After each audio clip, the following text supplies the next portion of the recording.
I had my phone up before I understood why. The way you do when a thing starts going wrong in front of you and some animal part of your brain says, record this. You will need it. The pink sash hit him first. One of them flung it over his shoulder from behind the gilded railings, a cheap satin band with glitter letters on it, and it landed across his red tunic and hung there, lopsided, ridiculous, and the man underneath it did not move so much as an eyelash. That was the moment the whole thing tipped. 11 young women in matching shirts, a bride-to-be with a plastic tiara, and a sentry who had been standing his post like a poured statue for the better part of an hour, and somebody had just decided he was a prop. I want to be honest about where I stood, because I have thought about it every day since. I was maybe 4 feet to his left, on the public side of the railings, holding a paper cup of coffee gone cold, waiting for nothing in particular. I was on a layover, and I had walked over to see the famous unmoving guards the way every visitor does, expecting a photo and a story to tell back home. I did not expect to become a witness. I did not expect to learn what discipline actually costs, watching a man pay it by the inch while a crowd laughed. He was young, not a boy, a man in his 20s, jaw set, eyes fixed on a point I could not see, somewhere over the heads of the tourists and out past the forecourt. The black bearskin made him look 7 feet tall. The white gloves were spotless. There was a single row of metal ribbon on his chest, and a rifle held in the attise the way they hold it, but grounded, both hands stacked on the muzzle. He stood inside a low stone plinth behind the gilded iron, close enough to the public that you could read the brass buttons, but far enough that there was a clear rule about it. You look, you photograph, you do not touch. Everyone around me knew that rule. The signs said it. The painted line on the ground said it. The single constable 40 feet away, hands behind his back watching the gate, said it just by being there. The bachelorette party did not care about the rule. They had been there 10 minutes when the sash went on. I had clocked them earlier, loud and happy and harmless, the kind of group you smile at, a knot of bright shirts that all read the same slogan with the bride's nickname stitched on the back. The bride wore a flimsy veil and the tiara and a longer sash already, satin, bride in glitter, and somewhere between the third selfie and the fourth, somebody got the idea. I heard it form. I heard one of them say, loud, put one on him, put one on the guard, it'll be hilarious. He did not flinch when the satin landed. He did not look down at it. The sash sat across his shoulder and slid an inch and stopped on a brass button, and a laugh went up, that bright, infectious group laugh that makes other strangers laugh too, before they know what they are laughing at. I felt the corner of my own mouth go up for half a second. Then I saw his eyes and the smile died on my face, because he was not in on the joke. He could not be. He was a man holding still in a public square while strangers decorated him like a lamppost, and the holding still was not nothing. You could see it was not nothing. There was a stillness that costs you, and this was that kind. He's not even real, one of them said, delighted. Look, he's not even blinking. Are you real? Hello? Are you a real person? She leaned over the railing and waved a hand a few inches from his face, fingers splayed, and he gave her nothing, not a blink, not a breath that showed, and that nothing seemed to be exactly what she wanted, because it made the group louder. The bride was being pushed toward him now. Get a kiss on the cheek. Last weekend of freedom. More laughter. A phone went up next to mine, then 3 more, then 10. The forecourt has a way of gathering a crowd around any small drama, and the drama was building. I should have said something then. I have run it back 100 times. A man 4 feet away watching it start with a free voice and nothing on the line, and I held my coffee and filmed. I told myself it was their fun, that no one was being hurt, that the guard had clearly seen worse, that it wasn't my business. I told myself all of it. But the truth, the one I owe him, is that I was a coward for about 90 seconds, and in those 90 seconds it got worse. The lipstick came out of a little gold tube. The bride was laughing and resisting and being shoved forward all at once, and one of the others, taller, the loudest, the one who'd thrown the sash. I came to think of her as the ringleader, though I never learned her name until the news took the lipstick and painted a thick waxy print on her own lips and pressed it to a card and held the card up. Practice run, she announced. Then she reached over the railing and pressed it, the lipstick on her own mouth now, freshly reloaded, toward his cheek. She missed his cheek. He had not moved, but the bare skin and the angle and her own giggling unsteadiness meant the kiss landed on his jaw, low near the strap, a red smear on a man's face that he was not permitted to wipe away. And here is the thing I will never forget. His eyes changed. Not his face was iron, but his eyes fixed on that far point went a shade harder, and I understood 4 feet away that I was watching a man decide in real time how much of this he was required to take. Because there is a line even for them. There has to be. And these women, drunk on a Saturday and on each other and on the easy power of an audience, were walking toward it with their phones out, laughing, having no idea it existed. He liked it, somebody crowed. Look, he's blushing. He was not blushing. The red was lipstick on his jaw, and the cold had put color in his face an hour ago. Do another. Do a whole row of them. Cover him. The lipstick kisses came faster after that. 2 more landed, one on the high collar of the tunic, staining the red wool a darker red, one on the white glove when he had the rifle, smeared waxy and pink across a thing he kept spotless for a reason I did not yet understand but would. The sash was joined by a second sash. Someone had a feather boa and looped it once around his arm before it slithered off. The bride was right up at the railing now, half pushed, half willing, holding up her phone for a selfie with the decorated statue behind her, throwing a peace sign, and the statue behind her stood with another woman's lipstick drying on his jaw and his glove and his collar and his eyes set on the far point and his discipline. His terrible, expensive discipline, holding. That was when the ringleader grabbed him. I saw the whole motion. She wanted a better photo.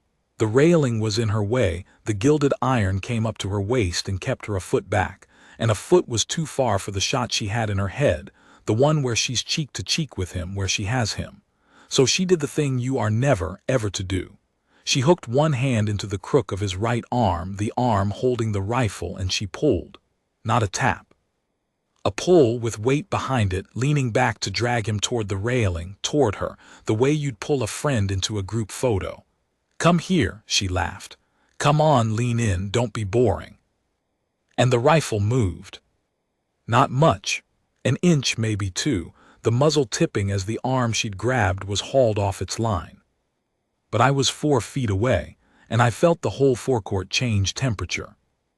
Because a thing that is held a certain way for a certain reason had just been pulled out of true by a stranger's hand, and the man holding it had a fraction of a second to choose between letting her drag his weapon around a crowded square or yanking it back hard enough to send her sprawling. And he did neither, because he was better than both of those, and the not doing of either of them was the most violent stillness I have ever stood next to. Ma'am, his voice, the first word out of him, low and flat and carrying, aimed straight ahead, not at her. Hands off the soldier. I've heard the phrase get used 1,000 times in the videos that came after, and people argue about it, whether it was right, whether it was harsh, whether he should have said anything at all, but you had to be there to hear how he said it. There was no anger in it. There was no fear in it. There was a man giving a person one clear chance to undo a mistake before the mistake stopped being hers to undo. He did not raise his voice. He did not turn his head. He said 5 words to the air in front of him, and he expected them to be obeyed because, in his world, they always had been. They were not obeyed. She laughed. That is the part I cannot forgive, even now, even knowing the rest. She laughed, and she did not let go, and she said to her friends, not to him, "Oh my God, it talks." And she pulled again, harder this time, getting her other hand on his forearm, both hands now, leaning her whole weight back, and the rifle came another inch off its line, and the bride was still taking the selfie, and the boa girl was filming, and 40 phones were filming, and I was filming. God help me. And the constable 40 feet away had finally seen it and was moving, but he was 40 feet and a crowd away. And in the half-second before anything else happened, the guardsman did the one thing none of them expected. He stamped. One boot the right, came up and down on the stone of the plinth with a crack like a rifle going off. A single hammered report that bounced off the palace face in the gate and silenced the whole laughing knot of them mid-laugh. It is a drill movement. It is how they mark a turn, how they signal, how they call. It was also, I understand now, a summons, a sound that carries, that means something to the men who are trained to hear it, that travels through stone and iron faster than any shout. He stamped, and in the ringing quiet after it, he peeled his arm out of her grip with one short controlled rotation that did not so much as brush her, recovered the rifle to its line in a single clean motion, and brought it up. Not at her, never at anyone. To the slope, to the carry, up onto his shoulder the way they bring it up to march, the universal language of a sentry who is no longer at ease, who is now, formally, on alert. The barrel pointed at the sky. The motion was so fast and so precise and so loud in its small way that the ringleader actually stumbled backward off the railing and sat down hard on the cobblestones. Not pushed, just startled, just suddenly aware that the lamppost was a man and the man was done. "You can't do that," she said from the ground, and her voice had changed, the laugh gone out of it, the audience suddenly working against her instead of for her. "You can't, he can't just, did you see that? He nearly hit me. Are you filming? Tell me you're filming. He assaulted me." Nobody around me had seen him touch her. I want to be precise about that because the lie started right there on the cobblestones, 10 seconds in, before she'd even stood up. 40 phones had captured the same thing I had. A woman grab a soldier's weapon arm with both hands and pull twice while he warned her once, then a stamp, then a clean recovery that did not make contact, then a woman sitting down on her own momentum. But she said he assaulted me, and she said it loud, and she said it with the particular confidence of someone who has never once in her life not been believed, and for a moment I watched the crowd hesitate, because that is how it works. The loud, confident lie gets a head start on the quiet, true thing. Then the railings opened. Not the public gate, a smaller iron door set into the railing line that I had not even registered as a door, until a man in a different uniform came through it at a pace that was not quite running, but was not anything you'd call a walk either. He was older, gray at the temples under a peaked cap, 3 stripes and a crown on his sleeve, and he came through that little iron door and onto the public side, and the crowd parted for him without being asked, the way crowds do for a certain kind of bearing. Later I would learn his title was Sergeant of the Watch. In the moment he was simply the man the stamp had called, and he had come fast. He did not look at the guardsman. That struck me. He looked first at the rifle, checked it. A flick of the eyes on the shoulder, accounted for, safe, and then at the woman on the cobblestones, and then at the smear of lipstick on the guardsman's jaw and the kisses on the collar and the glove and the 2 sashes, and I watched him take an inventory of the whole scene in about 3 seconds, and I watched his face not change at all, which was somehow worse than if it had. Then he spoke to the guardsman, 2 words, quiet, that I only caught because the forecourt had gone silent. "Report, Corporal." This person took hold of my arm and the weapon, Sergeant, flat, factual, eyes front still even now, even with the sergeant standing right there. Twice, I gave a verbal, I recovered the weapon and came to the alert. No contact was made. I saw it. That was a new voice, an older man near me, with a wife on his arm, the kind of couple who'd been standing quietly the whole time. I saw the whole thing. He never touched her. She grabbed his gun. "His rifle, dear," the wife murmured, but she was nodding hard. "She grabbed his rifle," the man corrected himself louder. "Twice. He told her to stop. She laughed at him." And then it came, the thing I will be proud of for the rest of my life and ashamed of in the same breath because it took me that long. I lowered my phone, turned it around in my hand so the screen faced out, and I said into the quiet, "It's all on video, from the start. The sash, the lipstick, the grab, all of it. I've got it from 4 feet away." My voice shook. He warned her. He never laid a hand on her. The sergeant looked at me for 1 second, and I have never in my life felt so weighed and so quickly. Then he gave me the smallest nod, not thanks exactly, more like a man marking a fact in a ledger, and turned back to the woman who was on her feet now, brushing off the seat of her jeans, surrounded by her friends and rebuilding the lie in real time. He could have hurt me, she was saying. Do you understand? That thing has there's a bayonet, isn't there? On the end. He swung a weapon at me. I want his name. I want his badge number. I want to speak to whoever runs this place. Do you know how this is going to look? She had her own phone up now, recording the sergeant, narrating over him. This is the guard who attacked a woman for taking a photo. This is him. Look at his face. He won't even look at me. He is at his post, the sergeant said. It was the first thing he'd said to her, and it was not loud, but it landed in the silence like a coin on a table. He does not look at you because he is not permitted to look at you. You are not his post. The gate behind him is his post. The crown is his post. He stood there for the better part of an hour while you and your friends draped him and kissed him and called him a thing that isn't real, and he held, because that is what he is sworn to do. The moment you took hold of his weapon, the holding was over. Do you understand what you took hold of? A photo prop, she said, but there was a wobble in it. A loaded discipline, the sergeant said. That exists to keep a thing inside those railings safe from the people on this side of them. When you pulled his arm, you moved a weapon in a public square. You moved it among children. He did not gesture, but I followed where his stillness pointed, and there was a small family not 10 feet off, a father with a little one on his shoulders, the parents' faces gone white. Do you understand now? She did not answer. The crowd had turned all the way around by then. The same laugh that had carried her group for 10 minutes was now coming from every direction except her own, low and ugly and aimed at her. And I watched her feel it, watched the loud, confident thing inside her run up against the wall of 40 strangers who had all seen the same video, and none of whom were laughing with her anymore. A second constable had arrived, and then a third, summoned by I don't know what, the stamp, the radio, the sergeant's hand signal, the way these things gather force once they start. They did not rush. That was the thing about all of it, the lesson I kept relearning that afternoon. Not one of the uniformed men ever hurried, ever raised his voice, ever did a single thing that the 40 phones could clip and caption and turn against them. They moved like water finding its level. One constable stepped to the family and quietly moved them back.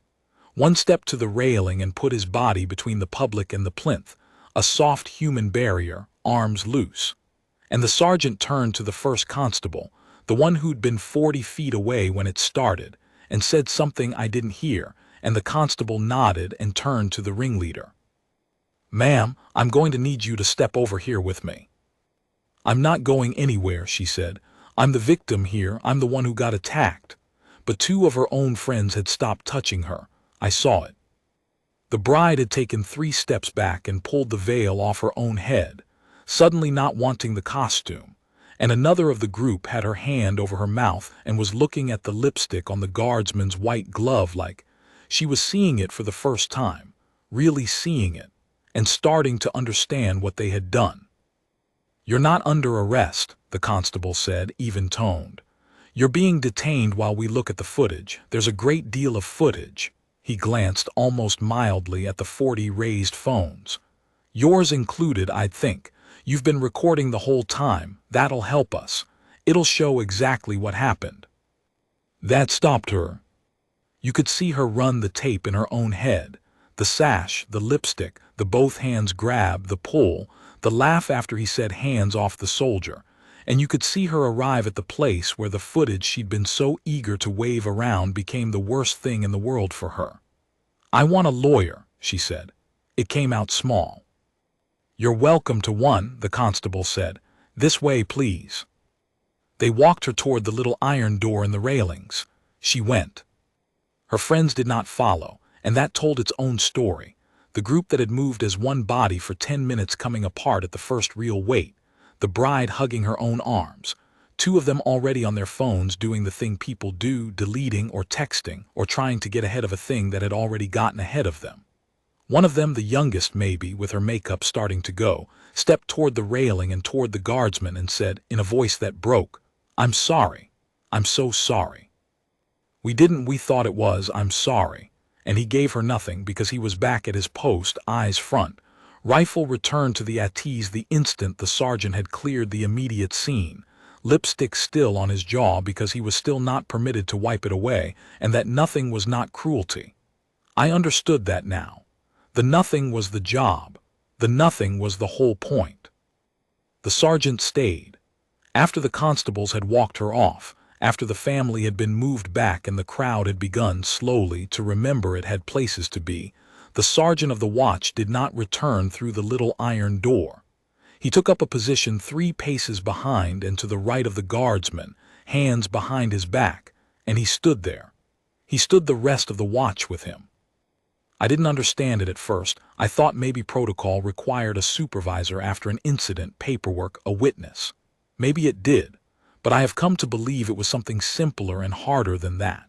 A young man had just stood, alone, through 10 minutes of being made into a thing and had held, and the cost of that holding does not leave a body the second the crowd disperses. The sergeant was not guarding the gate. He was guarding the man who guarded the gate. He was telling him without a word, in the only language they both spoke, "You held the line, and you are not standing it alone now." I stayed too. I felt I owed it to him to not be one more phone that filmed and walked away. So I stood on the public side with my cold coffee, and I watched a thing I had not expected, which was the crowd putting itself right. It started with the older couple. The man who'd spoken up, she grabbed his rifle twice, went and found the constable who was managing the scene and gave his name and said he'd stand witness in person, in writing, in court if it came to it. And then it spread, the way the laughing had spread an hour before but cleaner. A young woman with a toddler stepped up and said she had it from the side, the clearest angle on the grab. Did they want it? A man in a delivery uniform said he'd been right behind them and heard the guard say hands off the soldier and heard her laugh after. One by one, strangers who had been content to film and watch became people who were willing to be named. I gave my own statement to a constable with a tablet, and I gave him my video, all 11 minutes of it, from the sash to the iron door, and when he asked if I was willing to be contacted, I said yes before he'd finished the sentence. "You filmed the start," he said, scrolling it. "From close, that's the piece everyone else is missing. Most of them started recording at the stamp." He looked up at me. "You've got the part where she throws the sash, and the warning, and the grab, that's the whole thing in one clip." I should have stopped it, I told him. I just stood there, I should have said something. He gave me a look I think about. "You're saying something now," he said. "That counts, the footage counts. Half of these will think better of it by tonight and pretend they weren't here. You're standing here. So's that gentleman and that lady with the little one. That's how it works. The truth needs people willing to stand for it, same as the gate does." Then he nodded at the guardsman, immaculate and still with another man's lipstick on his jaw and a sergeant at his shoulder, and he said, "Same as him." The video, my video, was online within the hour.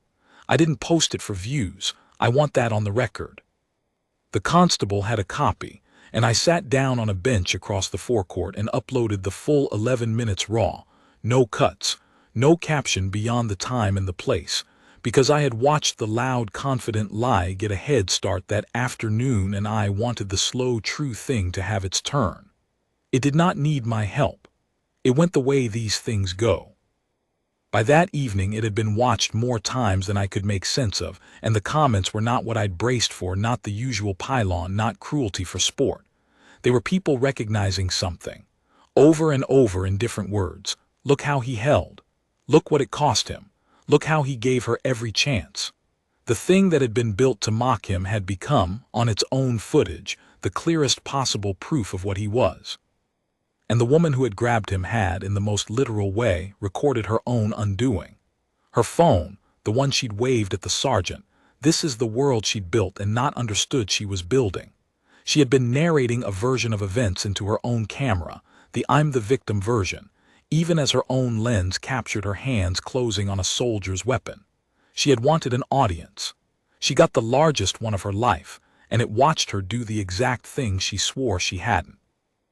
I learned the rest in pieces over the following days, the way you do, from the news and from the constable who kept his word and contacted me.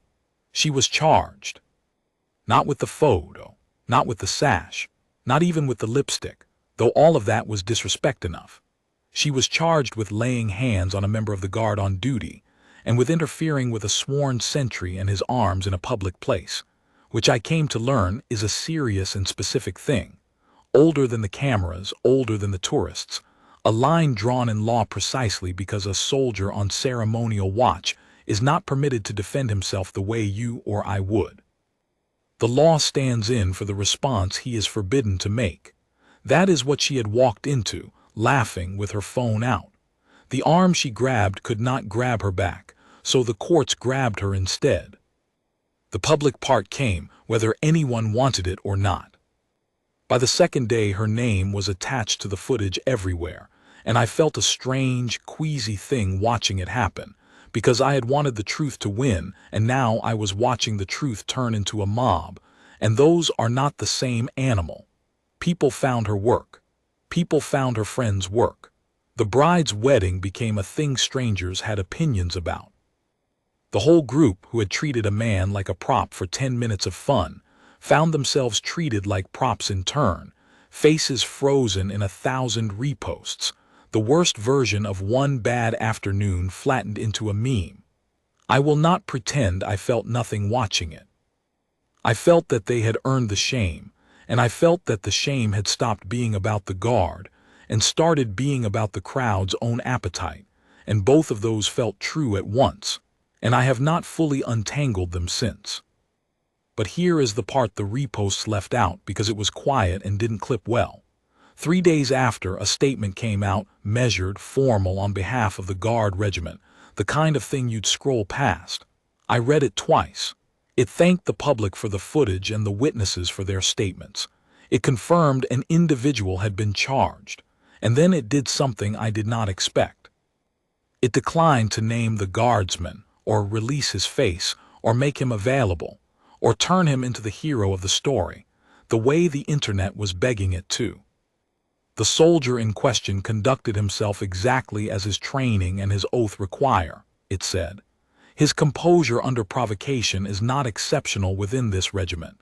It is the standard. We ask that his privacy and his post be respected as he would respect yours. And that was all. They would not even let him be a celebrity. They protected him from the crowd that loved him exactly as carefully as they'd have protected him from the crowd that mocked him, because to them it was the same crowd, and the man inside the tunic was owed his stillness either way. I went back. I want to tell you about going back, because it is the only ending this deserves. It was a week later, my layover long over, and a deliberate trip made of it. A flight I paid for myself to stand for an hour in a forecourt I had no other reason to visit. I told myself I wanted to see if he was all right, which was foolish. I would not know him out of the bearskin, and in it he would be exactly as unreadable as before. But I think the truth is I wanted to stand on the right side of the line this time. I wanted to be a person at those railings who knew what the man inside them was carrying, and who carried himself accordingly. He was there, or someone was there. I could not have sworn it was the same man. That is the whole genius and loneliness of the thing. They are interchangeable on purpose. A wall has no individual bricks. Red tunic, black bearskin.